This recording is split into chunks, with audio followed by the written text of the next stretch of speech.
नमस्कार। रोजाना खबर में आप सभी का हार्दिक स्वागत है। लगातार 1.5 से 2 महीने के बीच लगातार रोजाना खबर की पत्रकारिता और रोजाना खबर के चुनावी चौपाल और लगातार पश्चिम से लेकर पूरब तक लोगों के नब्ज को हमने टटोलने की काम किया। बड़ा सवाल यह है कि जिस तरीके से पश्चिम में भाजपा मान के चल रही थी कि यहां केवल किसान नाराज हैं और तीनों किसान कानून को उन्होंने वापस लेकर एक चुनाव में एक दांव चलने की कोशिश की, लेकिन वो दांव ज्यादातर सफल नहीं हुआ क्योंकि पहले से ही लोगों ने, यूपी के लोगों ने किसान मुद्दे के अलावा कई मुद्दों पे बदलने के लिए अपना मन बना चुके थे। वहीं जब पूरब के 10-15 जिलों की बात करें तो वहां पे 2 बड़े मुद्दे हैं। वहां पे कुछ हद तक गरीबी तो है जिसका असर नौजवान वहां पे सरकारी नौकरी के प्रति ज्यादा लालायित रहता है, और जॉब चाहे सेना की भर्ती हो, एसएससी का हो, तमाम चीजों को लेकर छात्रों पे जो लाठीचार्ज हुए हैं पेपर निरस्त होने के बाद, तमाम चीजों को लेकर छात्र आंदोलन को जिस तरह से क्रश किया गया है, छात्रों में बहुत गुस्सा है। वहीं दूसरी तरफ नौजवान के साथ सांड एक बड़ा मुद्दा है पश्चिम पूरब में, जिससे किसान, हर घर का किसान बहुत नाराज है। आज आखिरी चरण का चुनाव संपन्न हो गया। 7 चरणों में चुनाव होने थे, संपन्न हो गए। अब बारी है आकलन की। तो आज हमारे साथ मौजूद है मेरठ शहर के वरिष्ठ एडवोकेट, राजनीतिक चिंतक, समीक्षक और सवाल तो बनता है के माध्यम से लगातार अपनी आवाज मुखर करने वाले एडवोकेट राम कुमार शर्मा जी हैं। रोजाना खबर में आप सबका बहुत बहुत स्वागत है। लगातार आपने देखा, आपके साथ कई हमारी चुनावी चर्चाएं भी हुई और पश्चिम के नब्ज को आपने बखूबी देखा। पूरब में मैंने जाके गांव में देखा कि वहां पर डेवलपमेंट के नाम पे सड़कों में गड्ढे हैं। अब चुनाव संपन्न हो गए हैं। बेबाक राय आपका जानना चाहता हूं कि आखिर आपके पश्चिम से पूरब तक और आज चुनाव संपन्न पे आप क्या नजरिया रखते हैं? सड़कों में ही गड्ढे नहीं है जी, नेताओं में भी गड्ढे हैं जी, राजनीतिक दलों में गड्ढे हैं जी, है ना। तो जो गड्ढे हैं ये जनता को नजर आ गए, और उन्माद और छद्म राष्ट्रवाद और हिंदू मुस्लिम का गणित जो है पश्चिम ने तो फेल कर दिया था, ठीक है, चल नहीं पाया। और ये कहें कि पश्चिम के किसानों ने और पंजाब के किसानों ने मिलकर जो आंदोलन की अलख जताई है, दिखाई है, जज्बा पैदा करा है कि हम लड़ सकते हैं, हम जीत सकते हैं, हम घमंड को चूर कर सकते हैं, तो वो अलग जो बहुत लंबा गई है। पश्चिम में भाजपा जो है मुद्दों से भटक गई, उन्माद नहीं चल पाया। तो यहाँ कुछ बहुत अच्छा भाजपा के लिए होता नजर नहीं आ रहा। बिल्कुल, उन्माद से यहाँ भटक गए, उन्माद नहीं चलता और मुद्दों से भटक गई। सर, पश्चिम में तो कोई समझ भी नहीं सकता कि वहां नौजवान में इतना गुस्सा मोदी योगी को लेकर, और सांड का इशू बड़ा मुद्दा। देखिए, पश्चिम में तो उन्माद नहीं चला और पूरब में जो है सांड, और वहां पे जिस प्रकार का, देखिए, थोड़ा बहुत ना भौतिक परिस्थितियां, सामाजिक परिस्थितियां थोड़ी अलग है, यहाँ संपन्न है। तो यहाँ नौकरी को लेके इतनी ज्यादा, देखिए, अवेयरनेस तो है, लेकिन जितने वो लोग वहां पर जो पूरब में, पूर्वांचल में, मध्यांचल में जितने लोग नौकरी के लिए ललायित रहते हैं और लग के काम करते हैं, पढ़ते हैं, 5 साल मेहनत करते हैं, और जब उनको पता चले कि 3 साल पहले इंटरव्यू हो चुका, उनका जो है फिजिकल हो चुका, और उसके बावजूद ज्वाइनिंग नहीं दे रहे, तो आंदोलन तो बनेगा, सवाल भी बनेगा। और वो लोग फिर सरकार से पूछेंगे भी, और सरकार से पूछेंगे सवाल तो उसमें बजेंगी लाठियाँ, तो चुनाव में वोट कैसे देंगे उसको? तो उन्माद नहीं चल पाएगा ना। मोदी योगी ठीक है, अपनी जगह उनके सवाल सही हो सकते हैं, लेकिन रोजगार को फिलहाल क्या चाहिए? लोगों, नौजवानों को क्या चाहिए? रोजगार चाहिए ना। पेट में जब दाना नहीं होगा तो आप क्या राजनीति कर पाएंगे? हिंदू मुस्लिम तो बाद में आता है, लेकिन हिंदू मुस्लिम भी नहीं चलेगा, अब नहीं चलेगा। बिल्कुल, पश्चिम से लेकर पूरब तक हिंदू मुस्लिम चलने और चलाने की कोशिश हुई, या नौजवान को अपने राह पे लाने की कोशिश हुई, लेकिन वो सफल नहीं हुआ। आपसे जानने की कोशिश कर रहा हूँ कि अब चुनाव संपन्न हो गए हैं, अब ये खबर जब तक जारी होगी तब तक चुनाव फिनिश हो चुके होंगे। आपके आकलन के हिसाब से क्या सरकार बन रही है, तो किसकी बन रही है, और भाजपा सहयोगी और सपा सहयोगी कितनी सीटें मिल रही हैं? देखिए, एक बात समझ लीजिए, कांग्रेस और बीएसपी को मिलकर 20 से 25 सीटें दोनों को मिल जाए, ठीक है, और हायर एंड पे जाओगे 30 सीटें खत्म हो जाते हैं। यहाँ पे मैं 20 मान रहा हूँ, हायर एंड पे जाकर 30 पे खत्म करते हैं उसको।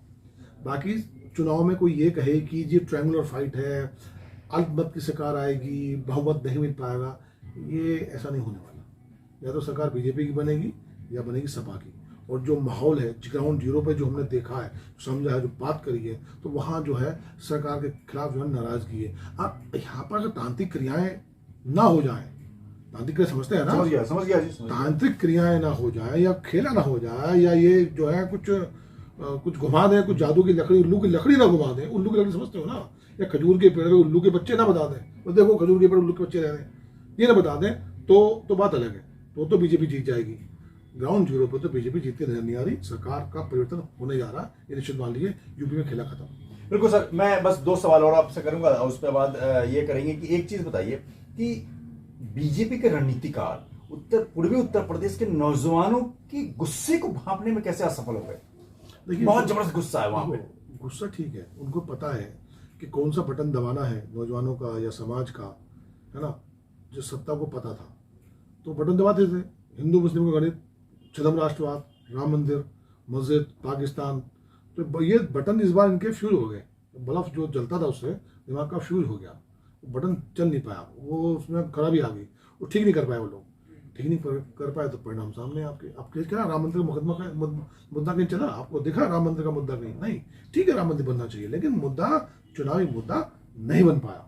बिल्कुल, राम मंदिर जिस तरीके से इन्होंने सुप्रीम कोर्ट के ऑर्डर पे, जी हाँ, जजमेंट पे जिस तरह राम मंदिर निर्माण शुरू हुआ, उसका फायदा बीजेपी को इस चुनाव में बिल्कुल भी मिलता हुआ दिखाई नहीं दिया। नेता अपने मुंह से बीजेपी राम मंदिर के मुद्दे को भी इन्होंने लेना मुनासिब नहीं समझा। नौजवानों के अंदर गुस्सा इस कदर है पूर्व में कि लोग मोदी योगी के नाम से भी नफरत करते हैं। बड़ा सवाल है कि आपके हिसाब से कितनी सीटें हम दे सकते हैं? देखिए, मैं ये तो नहीं मानता कि मोदी के नाम से नफरत करते हैं। नाराजगी जरूर है, नफरत तो किसी से करनी नहीं चाहिए। राजनीति में सब समय परिवर्तन होता रहता है, समय अनुसार चीजें चलती रहती हैं। कभी प्यार करते हैं, कभी नफरत करते हैं, लेकिन हाँ गुस्सा, हाँ ये बात जरूर है कि हम लोग बड़े इमोशनल आदमी हैं। यूपी, यह देश इमोशनल ही है, जो एकदम से आदमी को आसमान में बैठा देता है और उसी आदमी को उठा के पटक देता है। शुरू से लेके आखिर तक आप देख सकते हो, इंदिरा गांधी से लेके आज तक की पॉलिटिक्स आप देख सकते हो, कहां से कहां पटक के मारा। क्योंकि बेरोजगारी पूर्व में युवाओं के अंदर बहुत ज्यादा इस मुद्दे को बहुत प्रमुखता से युवाओं ने उठाया। बेरोजगारी, प्रयागराज चूंकि हब है कंपटीशन एग्जाम का, तो वहां चंद्रशेखर आजाद पार्क में भी तमाम युवाओं से बात हुई। वहां पे तमाम लोगों ने कहा कि कोई वैकेंसी नहीं निकली, जिससे हम क्या करें, हमें बेरोजगारी के कारण हमें बदलना है सरकार को। देखिए, ये ना, मैं इसमें थोड़ा सा मैं इसमें सहमत इसलिए नहीं हूँ कि हम लोग बेरोजगारी की बात करेंगे, महंगे की बात करेंगे, राशन की उसकी बात, सिलेंडर की बात करेंगे, पेट्रोल की बात करेंगे, लेकिन हम वोट देने जाते हैं तो जातीय धार्मिक समीकरणों के आधार पर वोट देते हैं। बिल्कुल सही बात, खत्म हो जाती जातिवाद भी हावी है वहाँ पे, ये चीज़ खत्म हो जाती है। तो ये अगर ये मुद्दे रहे, विकास का मुद्दा रहे और ये नौकरी का मुद्दा रहे, कंपटीशन का मुद्दा रहे, तो देश में सुधार हो जाएगा। हम लोग मुद्दा क्या हमारा? सांड, जाति धर्म, सांड, नौजवान है, जाति धर्म, इन मुद्दों की वजह से हिंदुस्तान आज सबसे पीछे खड़ा हुआ है ना।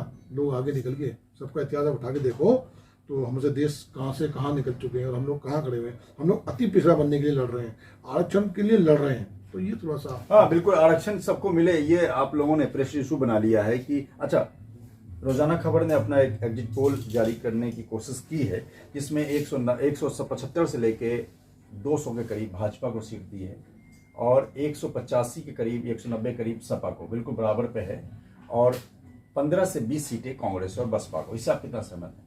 नहीं, मेरे हिसाब से 170 के लगभग जो है सीटें बीजेपी की आनी चाहिए, 170 के अंदर खत्म होनी चाहिए। 150 में मान के चल रहा हूँ, लेकिन 170 में हायर एंड पे कह रहा हूँ। बाकी जो सीटें मिलेंगी, मैंने 20 सीट बताई हैं हमको, मैक्सिमम दोनों सपा उसको, बसपा को और कांग्रेस को मिल जाए, और बाकी सब सीटें सपा की हैं। और सपा की निश्चित तौर पर मुझे लगता है कि, लगता नहीं, ऐसा लग रहा है कि सरकार सपा की बनेगी, 100% बनेगी। बिल्कुल, जिस तरीके से लगातार चुनावी कवरेज के बाद आज जिस तरीके से चुनाव का समापन हुआ, 7वें चरण का चुनाव आज संपन्न हुआ, उससे एक बात तो साफ है कि पश्चिम से पूरब तक एक बात तय है कि जनता ने अखिलेश के लिए चुनाव लड़ा, और यह अखिलेश यादव ने बार बार अपने स्पीच में कहा भी है। तो बड़ा सवाल यह है कि अंदर के गुस्से को, जनता के अंदर के गुस्से को भाजपा के रणनीतिकार भांपने में क्यों असफल साबित हुए? किसी और स्टेट पे हम बात करेंगे। आप देखते रहिए रोजाना खबर।